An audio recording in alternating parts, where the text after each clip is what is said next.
भगवान में मन कैसे लगे। आप जो संबंध भगवान के साथ मान लें, भगवान भी वही संबंध मानने को तैयार है। आपको सरलता से जैसा भाव आए वैसा ही भाव कर लो।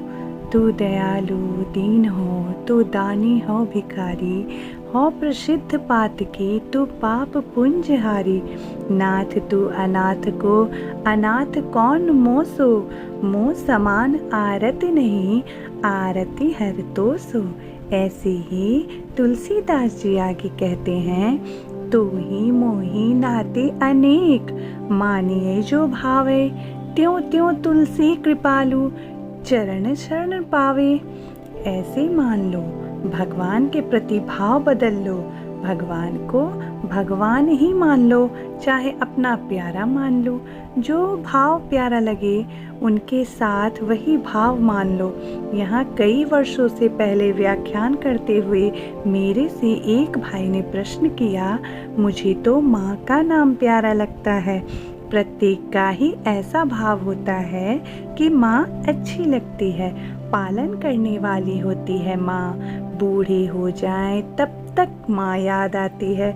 माँ का स्नेह होता है, स्नेह का प्रभाव ज़्यादा जाता है। तो मेरे से पूछा था एक सज्जन ने कि भगवान को हम माँ कहकर पुकार सकते हैं क्या? भगवान में स्त्री पुरुष का बिल्कुल भेद नहीं है। माँ कहोगे तो माँ रूप में आ जाएंगे भगवान। प्रबोध सुधाकर पुस्तक में श्री शंकराचार्य जी महाराज ने मातः कृष्णा अभिधाना लिखा है। वे भी कृष्ण भगवान को माँ कहकर पुकारते हैं। माँ कहकर पुकारो। माँ नाम से यदि स्नेह जागृत होता हो, मन लगता हो, तो भगवान को माँ कहो, पिता कहो, भाई कहो, जो नाम प्यारा लगे, जो संबंध प्यारा लगे। ऐसा नहीं मान सको तो राधा जी को माँ बना लो, नहीं तो कृष्ण माँ है मेरी, ऐसा मान लो। पहले आरंभ में ही संबंध जोड़ने में मन जगह जगह जाता है। उद्देश्य एक बना ले, लक्ष्य एक बना ले, बस। फिर बाद में जगह जगह मन नहीं जाएगा, फिर एक में ही मन रहेगा। जैसे लड़का हो या लड़की, आप उसका संबंध करते हो, लड़के का संबंध करते हो, तो अनेक लड़कियां की बातें करो तो छोरा सुनेगा। लड़की का संबंध आप करते हो, अपनी स्त्री से बातें करते हो, देखो वहाँ ऐसा लड़का है, इतना पढ़ा लिखा है, इस प्रकार की बातें करोगे तो लड़की सुनेगी। ऐसी बातें लड़की कब तक सुनती है? जब तक उसका संबंध पक्का नहीं हो जाता। आप संबंध पक्का कर दें, अमुक के साथ बात पक्की हुई, उसके बाद छोरी केवल उसकी बातें सुनेंगी, दूसरे की बात इस प्रकार से नहीं सुनेगी। सुनेगी तो परवाह नहीं करेगी। ऐसे ही लड़के का यदि किसी के साथ संबंध पक्का हो गया तो लड़का संबंध वाली उस लड़की की ही बात सुनेगा कि कैसी योग्यता है, कैसी बात है। लड़की भी छिप छिप कर सुनती है, यह क्या है? संबंध हो गया ना। अब संबंध न होता तो इस प्रकार नहीं सुनती। बहुत सी बातें होती है पर नहीं सुनते। तो हम भगवान की बातें क्यों नहीं सुनते हैं? क्योंकि संबंध जोड़ा नहीं। जब संबंध भगवान के साथ जोड़ लेंगे तो उनकी ही बातें सुनेंगे। बाद में तरह तरह की बातें कौन सुनेगा बताओ? सुने तो असर नहीं होगा। उसी रीति से दूसरी बातें नहीं सुनते, जिस रीति से लड़की दूसरे लड़कों की बातें नहीं सुनती। केवल संबंध वाले लड़के की ही बात सुनती है।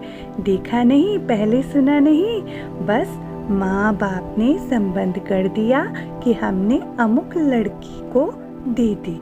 इसी प्रकार भगवान से संबंध जोड़ लेना है। हमें तो भगवत प्राप्ति करना है, फिर भगवान की बात अच्छी लगेगी, स्वतः ही स्वाभाविक ही। फिर मन और क्यों जाएगा कहीं? कहाँ जाएगा? हमें मतलब ही नहीं है दूसरे भाई से।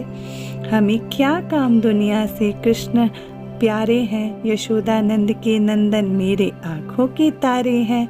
हमें क्या मतलब, दुनिया से क्या लेना देना, न लेना है न देना है। हमारे तो एक भगवान है और वे ही हमारे हैं। भगवान के गुण सुने, उनके चरित्र सुने, उनकी महिमा सुने, उनके परायण होवे, सुनने से बड़ा लाभ होता है। भक्तों के चरित्रों से बड़ा लाभ होता है, वह भी एक बढ़िया उपाय है। दिन में घंटा 2 घंटा आप कहीं एकांत में बैठ जाओ, कमरे में बैठ जाओ, दरवाजा बंद कर लो, भक्तों के चरित्र पढ़ो, जिनको पढ़ते पढ़ते गदगद हो जाओ और प्रियता आवे। उस समय पुस्तक को छोड़ दो, नाम जप है, कीर्तन है, शुरू कर दो, भगवान का चिंतन भजन शुरू कर दो। जब मन फिर इधर उधर जावे और वैसी बात न रहे तो फिर एक पन्ना पीछे से पढ़ो, फिर पढ़ते पढ़ते भाव आ जावे, फिर छोड़ दो वहाँ। पुस्तक पढ़ना या पूरा करना यह मतलब नहीं, मन लगाना है, बस वहाँ लगा दिया।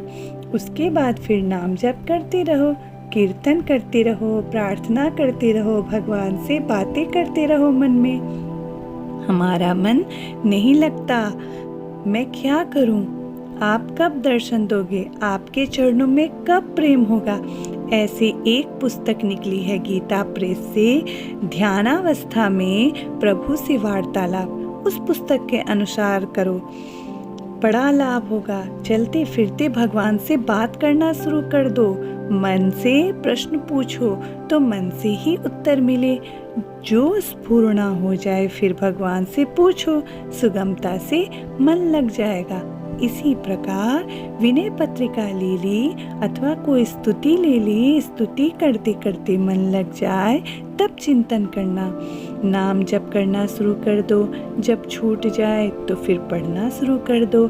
इन बातों में से कोई बात अपनाकर आप देखें। ऐसे तो यह युक्ति संगत जचती है, बात यह ठीक है, ऐसे हो सकता है कि नहीं, यदि संभव है तो करके देखो।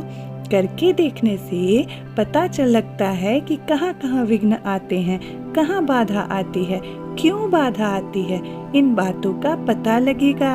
यदि मन अधिक चंचल हो तो जप करते रहें, थोड़ी थोड़ी देर के बाद भगवान से कहता रहे कि आपके चरणों में मन नहीं लगता, हे भगवान मन नहीं लगता है।